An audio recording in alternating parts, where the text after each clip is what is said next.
Shalom jemaat Tuhan, selamat pagi. Tuhan memberkati kita semua. Biar pagi ini menjadi pagi yang penuh dengan mujizat.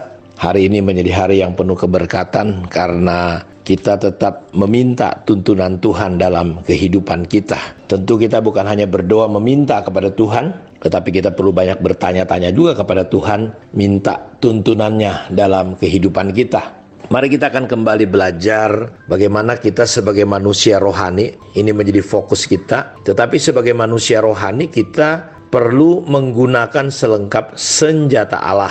Karena perjuangan kita bukanlah melawan darah dan daging, tetapi melawan roh-roh jahat di udara. Karena itu kalau kita perhatikan bahwa Paulus memang masih hidup di dunia katanya, tetapi dia tidak lagi berjuang secara dunia. Karena senjata yang Tuhan lengkapi berikan kepada kita bukanlah senjata seperti yang biasa digunakan oleh dunia.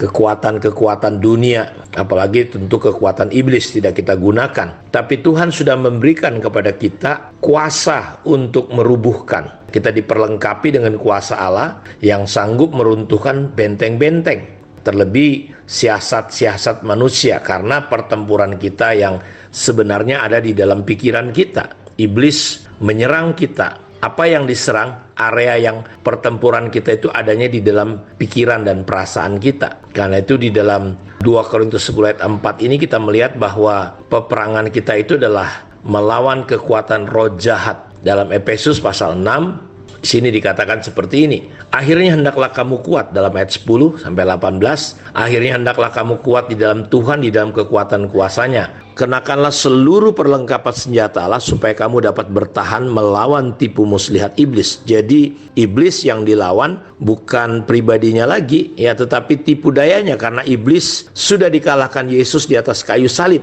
Karena perjuangan kita bukanlah melawan darah dan daging, tetapi melawan pemerintah-pemerintah, penguasa-penguasa, melawan penghulu-penghulu yang gelap ini, melawan roh-roh jahat di udara. Sebab itu ambillah seluruh perlengkapan senjata Allah supaya kamu dapat mengadakan perlawanan pada hari yang jahat itu dan tetap berdiri sesudah kamu menyelesaikan segala sesuatu. Jadi berdirilah tegap, berikatkan pinggang kebenaran, berbaju jirahkan keadilan, kakimu berkasutkan kerelaan untuk memberitakan Injil damai sejahtera. Dalam segala keadaan pergunakanlah perisai iman, sebab dengan perisai itu kamu akan dapat memadamkan semua panah api dari si jahat. Dan terimalah ketopong keselamatan dan pedang roh, yaitu firman Allah. Dalam segala doa dan permohonan berdoalah setiap waktu di dalam roh, dan berjaga-jagalah di dalam doamu itu dengan permohonan yang tak putus-putusnya untuk segala orang kudus. Lihat, perhatikan Bapak Ibu, bahwa serangan iblis itu salah satunya adalah panah api dari si jahat. Diserangnya kemana? Di pikiran kita. Karena itu Paulus berkata bahwa dia menggunakan senjata yang mampu untuk merubuhkan benteng-benteng kubu-kubu iblis, siasat orang termasuk. Karena senjata duniawi yang biasa digunakan oleh kita tidak mampu melawan tipu daya iblis. Manusia biasa menggunakan yang namanya senjata manusia itu apa? Kecerdasannya, bakatnya, kekayaan, uangnya, keterampilannya mungkin dalam organisasi, kefasihannya, kepintarannya di dalam dia berbicara, propagandanya, karismanya, dan kepribadian manusia itu nggak cukup untuk bisa mengalahkan dan meruntuhkan iblis dan benteng-bentengnya, Bapak Ibu. Satu-satunya senjata yang cukup untuk menghancurkan benteng iblis, ketidakbenaran dan ajaran sesat adalah senjata yang Tuhan berikan. Dan senjata ini sangat ampuh karena bersifat spiritual dan berasal dari Tuhan. Di bagian lain, Paulus mencantumkan beberapa senjata ini. Tunduk pada kebenaran, hidup benar, beritakan Injil, iman, kasih, harapan, keselamatan, firman Allah, dan doa yang tidak henti-hentinya.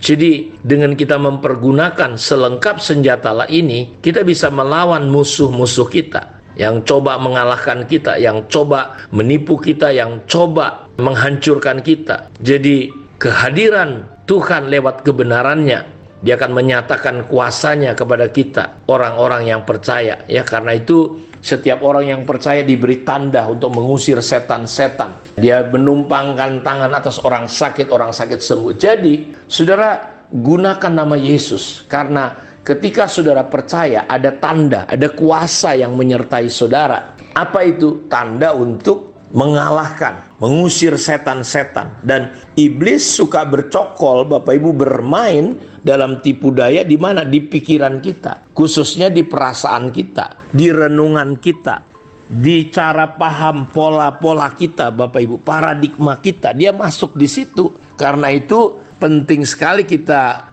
sungguh-sungguh untuk menjadi seperti bayi yang selalu rindu akan firman Tuhan, seperti air susu yang murni, sehingga kita bisa bertumbuh dan beroleh keselamatan di dalamnya. Jadi jangan pernah tergoda, Bapak Ibu, menghadapi tantangan dunia ini dengan senjata dunia. Jangan, kita harus gunakan selengkap senjata Allah. Jadi jangan pernah hadapi dunia dengan cara dunia, dengan senjata-senjata dunia, melalui hikmatnya, hikmat manusia, hikmat dunia ini. Hal-hal yang menarik mungkin, kesenangan dunia, seringkali ini menjadi menggantikan posisi kebenaran. Jadi saudara, jangan cari apapun yang bersifat dunia, tapi bangunlah saudaraku senjata Tuhan, yaitu firman Tuhan. Senjata duniawi tidak dapat menghasilkan kebangkitan rohani, tetapi senjata dunia ini justru menghancurkan kita. Karena itu kita butuh kebenaran. Kita butuh, saudaraku, untuk bisa tetap dituntun, dipimpin, dikuasai oleh kebenaran. Karena kalau tidak, iblis akan menggulingkan kita, menjatuhkan kita lewat hawa nafsu kita. Tapi kalau kita menggunakan selengkap senjata Allah, kita akan bisa mengalahkan dia. Jadi perhatikan bahwa kita perlu menundukkan, kita perlu senjata Allah itu mampu membawa siasat manusia, pemikiran kita. Jadi peperangan kita sebagai orang percaya itu melibatkan tindakan kita menyesuaikan semua pikiran kita dengan apa yang ada di pikiran kita. Jadi berhasil atau gagal tergantung pikiran kita ini bagaimana, Bapak Ibu. Ya, karena itu saya mau katakan bahwa jangan izinkan untuk pikiran kita dikuasai, ditangkap, untuk kita ikuti pola-pola dunia ini. Karena itu mari kita gunakan selengkap senjata Allah. Seperti yang Rasul Paulus nasihati kepada gereja di Korintus. Pergunakanlah selengkap senjata Allah. Di sini dikatakan bahwa kita perlu supaya tetap bisa menjadi pemenang, berdiri teguh. Kita disuruh berdirilah tegap, berikatkan, pinggangkan kebenaran. Jadi pinggang kita, Bapak Ibu, perlu berikat, pinggangkan kebenaran. Berbajukan jirah keadilan. Kaki kita berkasutkan kerelaan untuk memberitakan Injil damai sejahtera. Jadi gak cukup hanya berikatkan pinggang kebenaran, berbajukan jirah keadilan, tetapi kita perlu berkasutkan kerelaan. Kaki kita, langkah-langkah kita ada kerelaan, Bapak Ibu, untuk memberitakan Injil damai sejahtera. Dan dalam segala keadaan pergunakan apa? Perisai iman. Ingat, iman hanya bisa muncul, tumbuh lewat kita mendengar firman Allah. Dan dengan perisai itu kita dapat memadamkan, lihat, semua panah api dari si jahat. Jadi kita perlu menggunakan untuk bisa memadamkan semua panah api si jahat dengan perisai iman. Dan iman hanya bisa muncul lewat firman Tuhan. Karena itu nggak salah kalau kita terus menerus membangun, memasukkan ketika kita menghadapi situasi-situasi sulit, pikiran perasaan kita tidak menentu, disitulah kita perlu memasukkan firman Tuhan sehingga kita bisa menjadi orang percaya yang sungguh-sungguh percaya. Dapatkanlah firman itu sampai jadi iman. Saya berdoa biar kita melatih terus diri kita seperti pesan Rasul Paulus, latihlah dirimu beribadah. Tuhan memberkati kita, mari kita berdoa. Bapa, terima kasih untuk firman-Mu pagi hari ini. Berkati semua anak-anak-Mu yang mendengarkannya. Firman-Mu berkata, berbahagialah orang yang mendengar firman dan melakukannya. Biarlah kami semua menjadi orang-orang yang berbahagia, bukan karena apapun kebahagiaan kami. Kebahagiaan kami karena kami mendengar dan melakukan firman-Mu. Semua berkat-berkat lahirnya itu hanya bonus ya Tuhan.